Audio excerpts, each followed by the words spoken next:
What is going on, everybody? Q here from Hypercoins. Thank you so much for checking in. Today we're going to go over Ethereum or ETH. We're going to break down important levels to pay attention to, what we can expect for the markets for the weeks ahead, and what supports that you need to pay attention to before things can go down potentially any further. So first things first, we noticed that since November, Ethereum topped out around $4,800, and we've been in correction territory. We've actually cut our value in half. So Ethereum is actually cut in half, which means we're technically this is considered a crash. So crypto markets have crashed, and many people are wondering if we're going to be recovering anytime soon, or if things are going to get worse. So you can't really tell the future. Crypto assets remain high risk. They have their own risk factors to them because of investors don't know how to value them yet. So we're still kind of learning these things all together, and we're learning how crypto markets are going to be integrated into our world. So what we do know is that the Fed are beginning to create more and more regulations around crypto, and they're beginning to roll out more regulations. Obviously, the uncertainty of that is going to impact the price of crypto, because investors hate one thing, and that's uncertainty. So until we get clear reporting of how the government is going to approach crypto, we're going to see crypto kind of struggle to maintain a full, healthy trading range. So with Ethereum, I've created a few resistance and support points that you guys need to pay attention to when you're trading.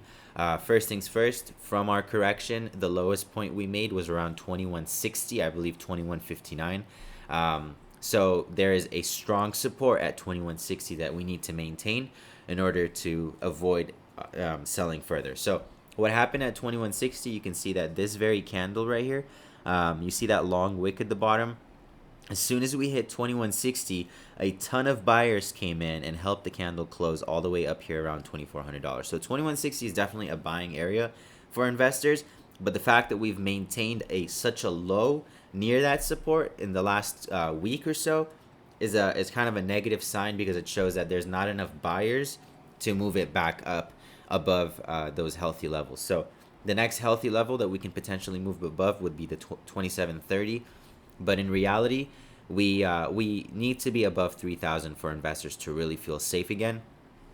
The worst range we can fall into is going to be below 1680. If we fall below 2160, I do expect us to come down to the $1,500 to $1,700 mark, only because there's likely a lot of stop losses that are placed below 2160 that investors are bracing for in case it breaks. And you can see that breaks in the crypto market are unforgiving. They're kind of they're ruthless. When you see a crypto coin break, it breaks with a lot of selling pressure. So much selling pressure that the RSI comes down to near 20 because of how much people are selling. So you have to really be careful around the break points. In terms of adding to the crypto coins or adding for your future investment, I always like to add little by little. There's a great quote by Warren Buffett. It says, "Don't test the waters with both feet," and that's kind of exactly what our best approach here. So you don't want to jump the gun and add too much at specific levels. You always want to keep cash at hand, and add as it comes down slowly at the very next support. So if it breaks below 2160, begin adding around that $1,500 to $1,600 mark or $1,700 mark. And then if it breaks down further, obviously then the question becomes, how much can we really recover this year? So based on what we're seeing here, we need a strong buying. We need some strong buying in order for us to come back above that $3,000 mark. So far, there's not a lot of volume, which is not really a good sign. So we need to see ourselves. Let's look into a shorter time frame.